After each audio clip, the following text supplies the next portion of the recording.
It takes another level of energy, constantly feeling policed, constantly policing myself to appear as though I am so agreeable. I'm not going to steal anything. I'm not going to cause a problem. Oh, I don't have an attitude. Just overcompensating for being in predominantly white spaces for most of my professional life. I moved to rural America in Pennsylvania, um, and am the only black person for miles, as you can imagine. And this is constantly on my mind, but certain days it's more pronounced than others. I went to the Social Security office today, um, to just ask them questions about this document that I may need for my visa. And when I walked in, the security guard was like, "Any guns, knives, pepper spray, da da da." I'm sure they ask everybody that. I didn't see him ask anybody else that walked in that, but I'm sure that he does ask everybody else that too. Um, it was just sort of like the feeling that I had sitting down thereafter. Like I felt this need to like not dig in my bag because I didn't want them to think that I was getting pepper spray or any weapons. It's the same as when I even go into Walmart of like um minimizing contact with my bag or with my pockets because I'm afraid that people will think, I don't want to start crying, that people will think I'm about to like up the place. Um, there's this anxiety of even having things in a cart at Home Depot, for example, and like the, walking past the exit to get to another part of the store. And my mind is so loud off of the list that I have for myself, any projects that I'm actually in the store for. My mind is so loud with thinking like, oh my gosh, you're approaching the door and you haven't paid for anything, but you need to get to the garden section. And they're gonna think that you're trying to steal something. So like as you're passing it, as these cameras are watching you, just like smile and seem really lighthearted and seem really happy and like really kind so that you do not draw any suspicion your way. Um and it's just so, I was sitting in the Social Security office like literally like I was in detention or something. And the security guard had long since sat down. He's not even looking at me. The other people in there weren't looking at me. But it's just all this learned behavior that I have from all the experiences that I have had, experiences that other people have had, and just this whole sentiment towards like blackness in America, like has caused me to like literally crisscross my hand, fold my hands on my lap, smile, be sitting upright, and have this really pleasant demeanor, even though I really want to relax my face and relax my mind and relax my neck as I'm sitting there waiting for them to call my number. Like, it just takes another level of energy to just constantly be so uptight in every space that I go, and it's just so natural at this point. And then not until I get into my car do I realize how much strain I was putting on my face, how many mental gymnastics I just put myself through. Um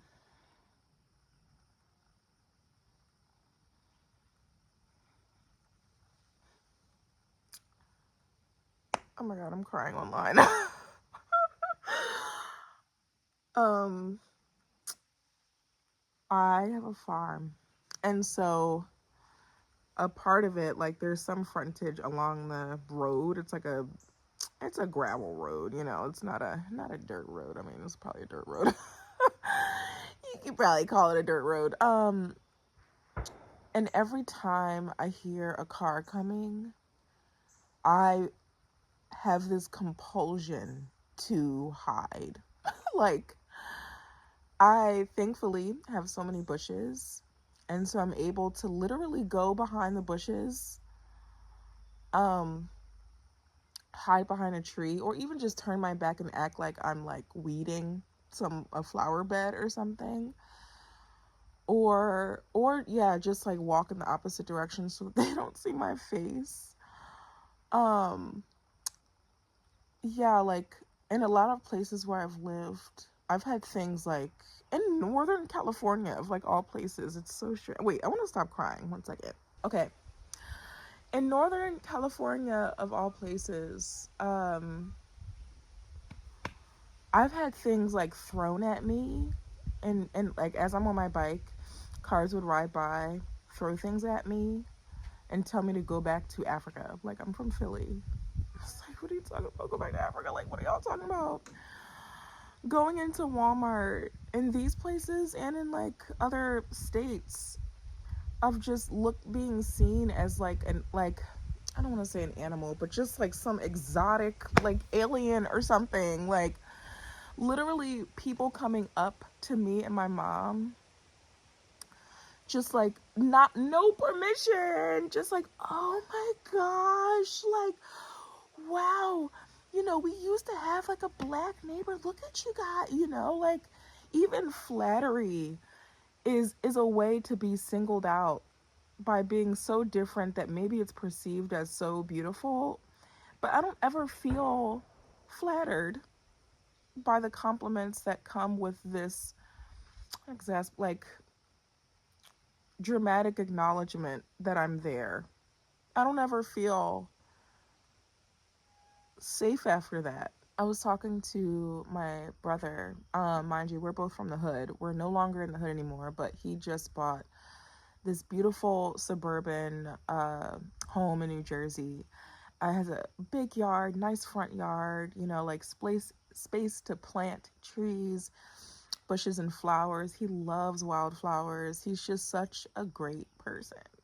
I love him. Anyway, but he was saying the same exact thing, like he feels so uncomfortable being seen in his neighborhood because he doesn't want anybody thinking that he's trying to break into his house, like the house that he just bought with his fiance.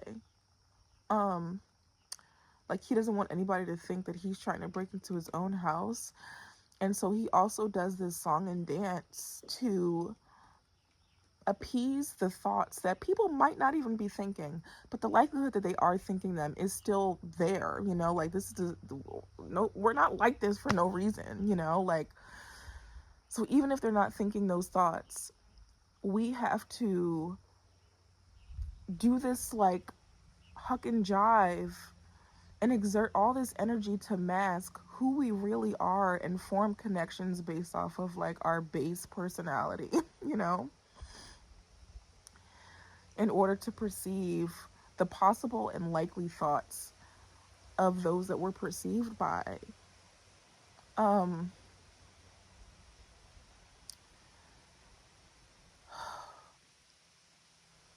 and that just, at first I was venting to him.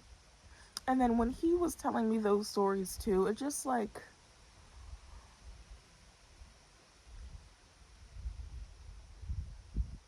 it just hurt me more, I remember when we were young and we would be in like corner stores in Philly and we would be told, for a reason, to not have our hands in our pockets because we're being watched, like, turn your pockets inside out so that they can see that you don't have any like candy in your pockets, or like, yeah, just like this constant policing. I just felt it at so many points today. And again, like, it's so funny to think that like I could be going through all of this And perhaps nobody is paying me any mind. That just twists my mind. It just, I don't know. Anyway, I was driving back from a vacation recently, and I had pulled over to look at something on my phone on the highway on the shoulder. And when I looked up, there was a policeman behind me. And little did I know that my registration had expired. And so he was like, yeah, I saw you. He was like, I was going to pull you over anyway. Why are you on the side of the road? And I was telling him that I was trying to do something on my phone. And he was saying, yeah, your registration is expired. And then he gave me the opportunity to register, like get my car registered on the spot there. And he was like, I'm not going to fine you or anything. We're just going to like check in a couple days and make sure you got it taken care of. Oh my gosh, I'm about to cry again. But he was just so kind.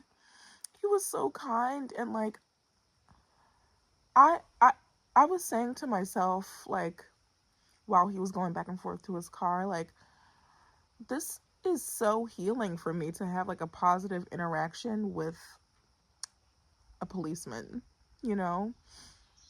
Like, his kindness is hitting me so much more differently than it would a white person, for example, you know? Like, when I say that I'm in Walmart and I'm trying to be on my best behavior, if there is a policeman behind me who wants to talk to me, can you imagine 10 and 2, like, just really like hunky-dory, like everything's freaking fine over here, you don't have to worry about me, times a billion. And he was just so kind and so polite and so helpful, and asking me at the end, like, is there anything that I can do for you? You know, like, do you need anything? Like, do you need help with anything? You have any questions about anything? And I'm like, oh, wow. Like, no, you know, like, I'm sorry about my registration, you know, and that does happen here too, you know, like when folks pull over and be like, oh, you're building a farm? Like, you know, what's going on? And, you know, they ask questions, and that's healing for me as well, you know, because I haven't known how to address this exhausting masking. It leaves me feeling so depleted and like artificial and just icky. And so I'm really grateful, because God knows what's on my mind, what's on my heart, what's on other people's minds and hearts, you know, and He knows the solution. And I'm trying to just look at each situation, like each positive interaction, as a win, and as like a balm to these wounds that have just like caked up over time. And that sometimes get, you know, the scabs on those wounds get like picked off from like awful comments and just like awful scenarios that I find myself in. Yeah, but any soothing balm moments I will take, and I'm really grateful for.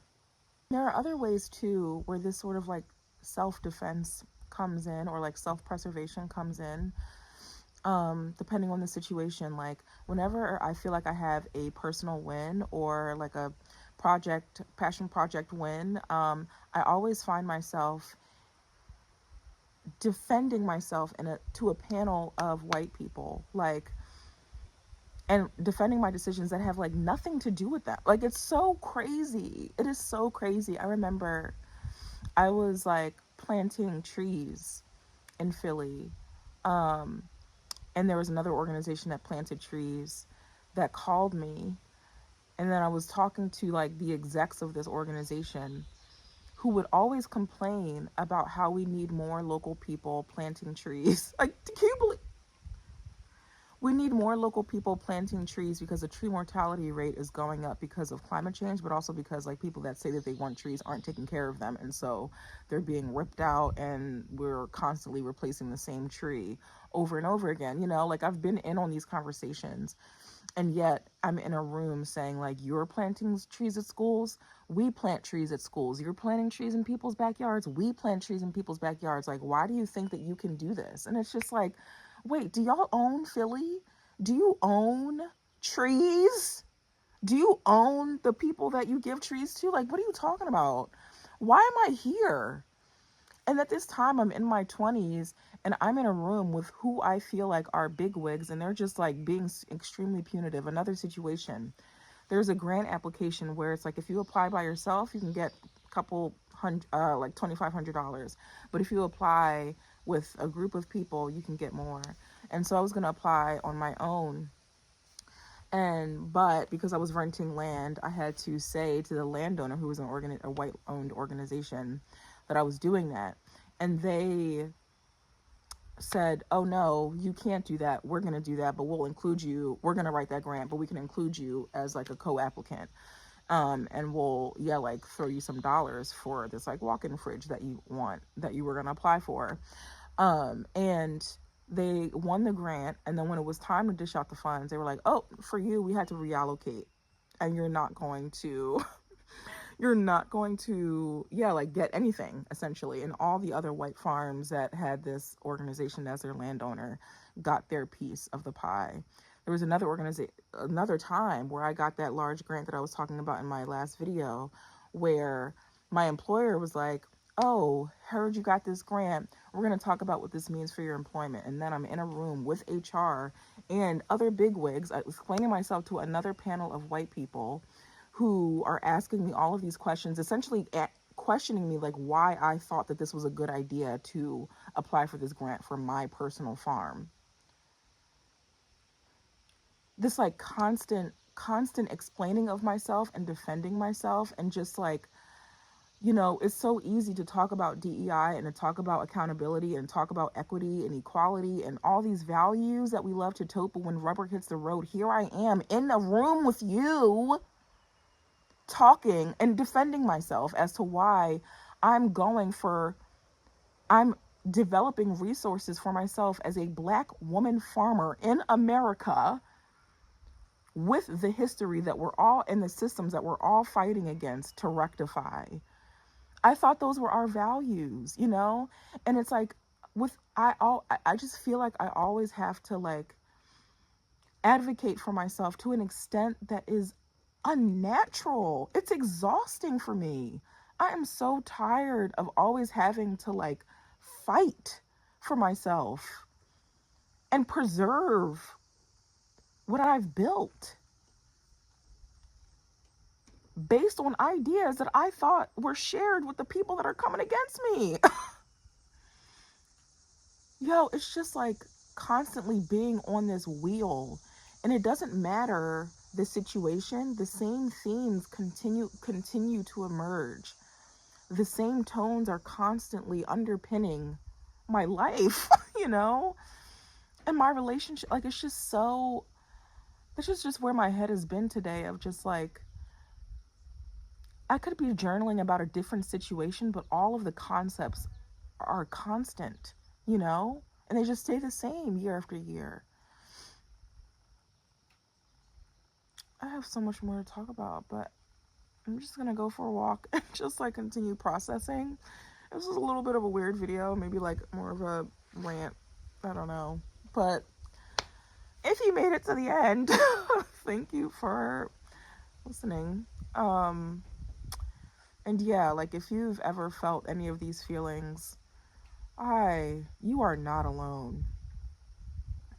You are not alone. This is not for the weak, child. This is not for the weak. It's like, it's maddening some days. And most days I like ride the wave, try to recuperate and continue, but it's still just like a chipping away at like my soul, like my integrity and my energy, even if I feel that momentary bounce back. Like, it's, I don't know how to end this, but thank you for listening to that, and I will see you tomorrow in the next video. Bye, guys.